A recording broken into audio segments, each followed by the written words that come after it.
வா மச்சான் வா மச்சான் வா மச்சான். இப்படி ஒரு இன்ட்ரோ கொடுத்து ரொம்ப நாள் ஆச்சு மச்சான். வா மச்சான் வா மச்சான்.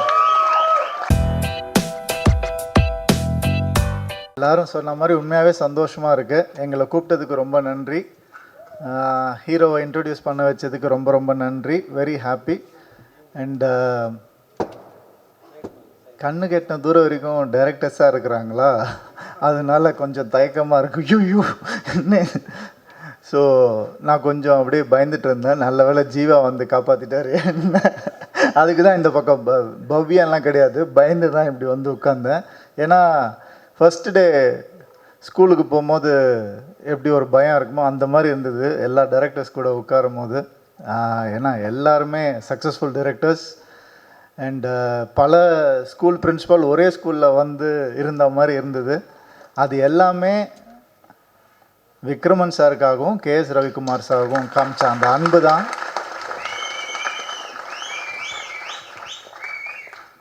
ரொம்ப ரொம்ப கஷ்டம். இந்த அன்பை சினிமாவில் சம்பாதிக்கிறது ரொம்ப கஷ்டம்.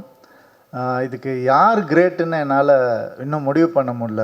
விக்ரமன் சார் வந்து KS ரவிக்குமார் சாரை நம்பி அவர் பையனை அவர்கிட்ட ஒப்படைச்சது அது கிரேட்டா, இல்லை KS ரவிக்குமார் சார் என் குருவுக்கு நான் தான் பண்ணுவேன் அப்படின்னு சொல்லி பண்ணது அவர் கிரேட்டானே புரியல எனக்கு.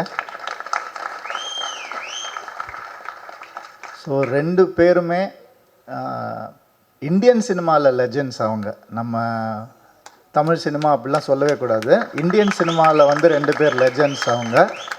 அந்த மாதிரி அவங்களுடைய பேரை காப்பாற்றுற ஒரு பொறுப்பு வந்து நம்ம விஜய் கனிஷ்காவுக்கு இருக்குது. அவர் கண்டிப்பாக இந்தியன் சினிமாவில் ஒரு நல்ல பேர் எடுத்து வருவாருன்ற பெரிய நம்பிக்கை எனக்கு இருக்குது.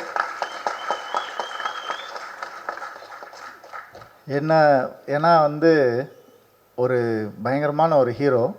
அவரோட படத்தில் வந்து விக்ட்ரின்னு ஆரம்பித்தார். படத்தில் நான் தான், வேறு யாரும் இல்லை. ஜெயம் ரவின்னு பேர் வந்தது ஜெயம் படத்தில் தான். அதுக்கு அப்புறம் ஒரு ஹீரோ வராருன்னா ஹிட் லிஸ்ட் அப்படின்னு நான் சொல்லுவேன். கண்டிப்பாக பெருமையாக இருக்குது சொல்லும் போது. அதனால் நம்ம ஹீரோவை வந்து என்னோட ஒரு ஹிட் ஃபில்ம் டைலாக்லேருந்து டைலாக் வச்சு வரவேற்கணும்னு நினைக்கிறேன். கோமாளி படத்துலேருந்து வா மச்சான் வா மச்சான் வா மச்சான். இப்படி ஒரு இன்ட்ரோ கொடுத்து ரொம்ப நாள் ஆச்சு மச்சான். வா மச்சான் வா மச்சான்.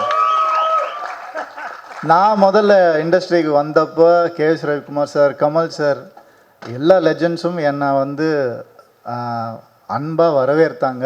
இன்றைக்கி என்னால் உங்களை வரவேற்க முடியும்னு நினைக்கும் போது ரொம்ப ரொம்ப சந்தோஷமாக இருக்குது. அந்த மகிழ்ச்சி எனக்கு எப்படி இருந்ததுன்னு எனக்கு மட்டும்தான் தெரியும். இன்றைக்கி இவ்வளோ பேர் உங்களை வரவேற்கும் போது கண்டிப்பாக நீங்கள் சந்தோஷமாக இருப்பீங்கன்னு நான் நம்புகிறேன்.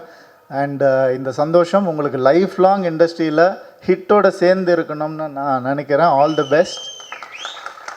And music director Sathya sir, song சூப்பராக இருந்தது சார். Amazing, awesome. நான் ரொம்ப என்ஜாய் பண்ணேன்.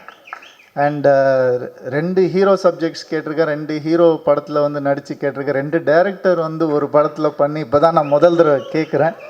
ஸோ அது ரொம்ப ஹெல்த்தியான ஒரு விஷயம் நான் நினைக்கிறேன். சூர்ய கார்த்திக்னு வச்சுக்கோங்க, அது நல்லா இருக்கும். சூர்ய கார்த்திக்னு வச்சு அப்படி வச்சுக்கோங்க. அப்படி வச்சுக்கிட்டா ஒரு நல்லாயிருக்கும். சுபா மாதிரி அந்த மாதிரி நீங்கள் வச்சுக்கிட்டிங்கன்னா நல்லாயிருக்கும். இந்த நட்பை விட்டுறாதீங்க. இன்னும் நிறையா இந்த மாதிரி வந்து பண்ணணும்னு ஆசைப்பட்றேன் நான் கண்டிப்பாக. அண்டு இந்த படம் வந்து ஆல்ரெடி ஹிட் டாக்குன்னு எல்லா பெரிய டைரக்டர்ஸும் சொல்லிட்டாங்க. இது இனிமேல் உங்கள் கையில் தான் இருக்குது. கண்டிப்பாக ட்ரெய்லர் பார்த்த உடனே நமக்கு தெரியும் ஒரு ஹிட் மெட்டீரியல் என்னென்னு. ஹிட் லிஸ்ட்டை ஹிட் ஆக்க வேண்டிய பொறுப்பு உங்களது. நன்றி, வணக்கம், தேங்க்யூ.